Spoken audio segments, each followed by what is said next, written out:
At the time in that story, she was actually helping these people by working in a state program in the state government of Georgia at that time. And now, with much more on that story, here is Rachel Maddow. Good evening, Rachel. Good evening, Lawrence. I appreciate that. We're going to be having the head of the NAACP joining us this hour to be talking about just that story. Thanks very much. Thanks. Thanks to at home as well for staying with us for the next hour. You know, today was supposedly just another slow dog day of summer with no news in it, and it instead, of course, went nuts. In addition to the NAACP Fox News story attacking that USDA official, the Senate today got a new member, which allowed the Senate to finally extend unemployment insurance. Thank you very little. The Judiciary Committee confirmed Supreme Court nominee Elena Kagan. The right wing insisted that that nominee, who is a Jewish woman from Manhattan, is actually secretly a Muslim man who wants to impose Sharia law on our nation. And Nevada's Senate candidate Sharon Angle pronounced that she wants to go to Washington because she wants to be part of the problem.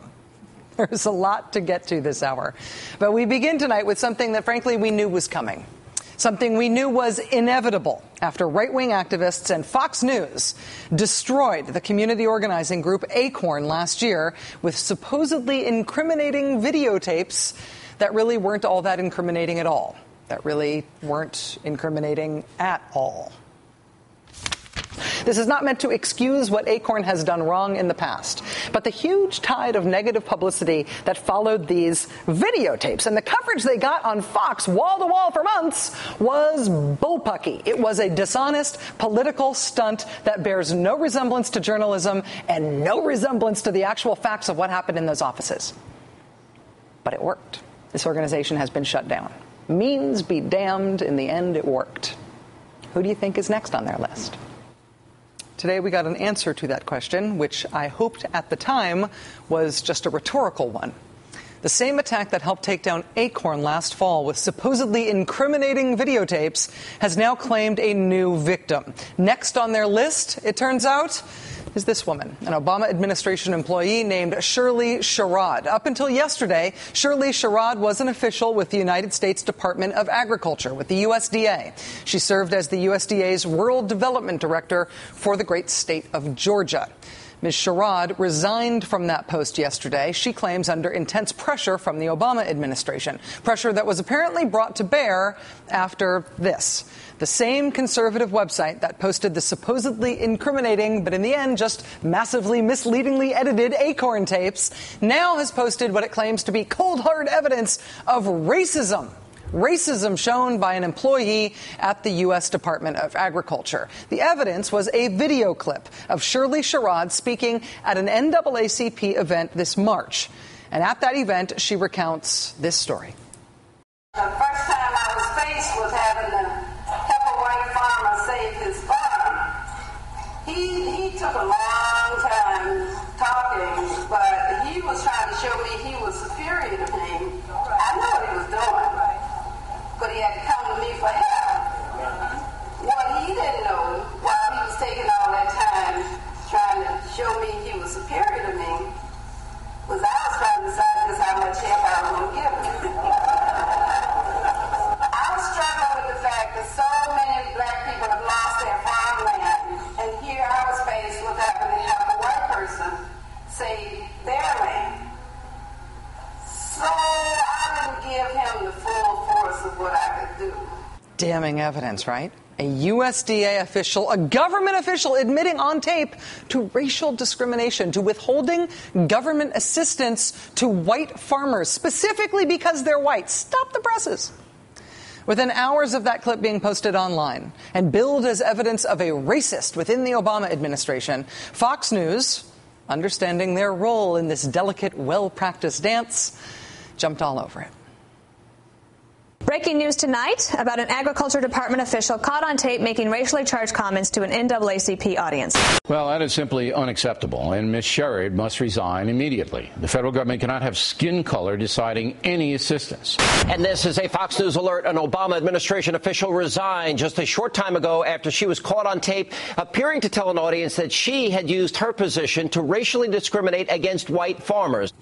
How's that for efficient?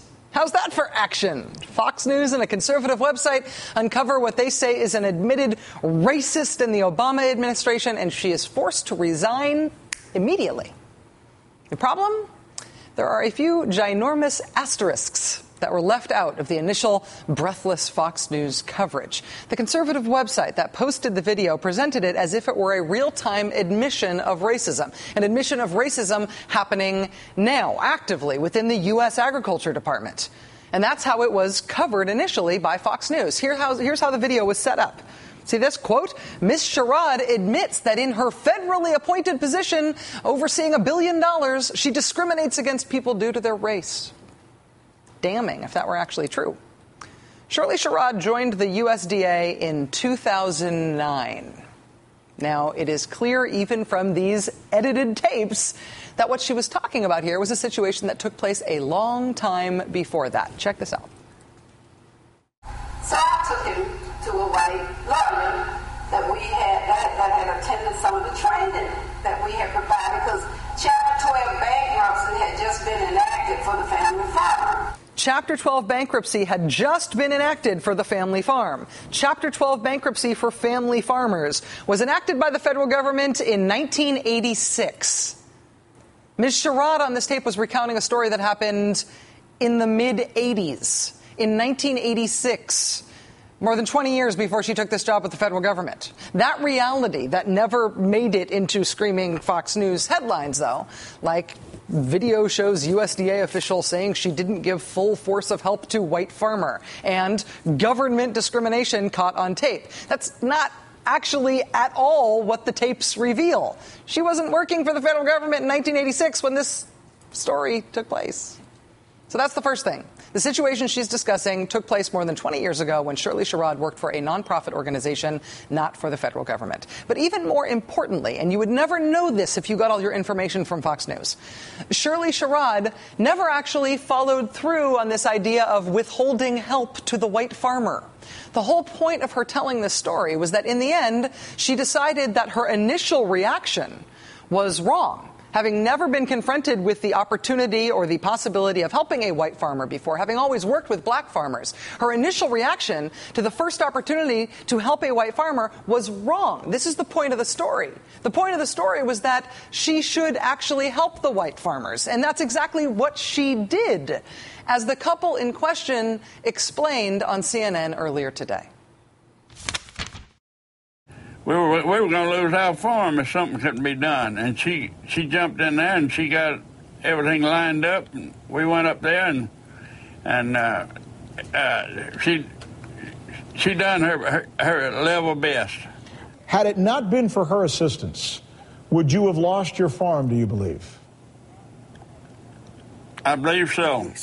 I believe absolutely. In all your time knowing Shirley Sherrod, has there ever been anything about her, either through her attitude, her words, her opinions, or her behaviors, that would lead you to believe that she is in any way a racist? No. No way in the world. No way. No way. I don't even want to talk about it. It don't make sense. So that's the aggrieved party. Those are the people to whom the racism happened.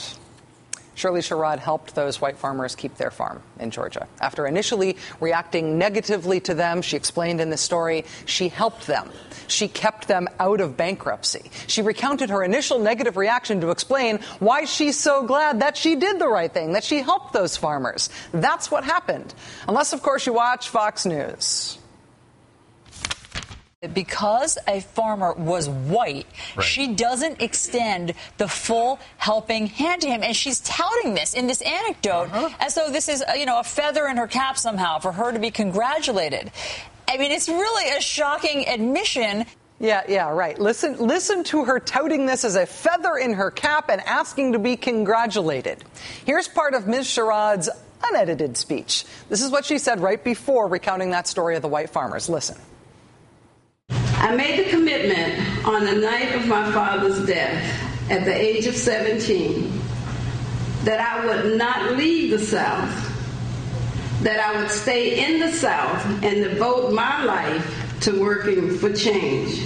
When I made that commitment, I was making that commitment to black people and to black people only. But you know, God will show you things, and he'll put things in your path so that you realize that the struggle is really about poor people. All right. And that's what she gets the congratulations for, because that's the point of her story. That context, the whole point of her story about working for poor people, not just for black people, about working in a colorblind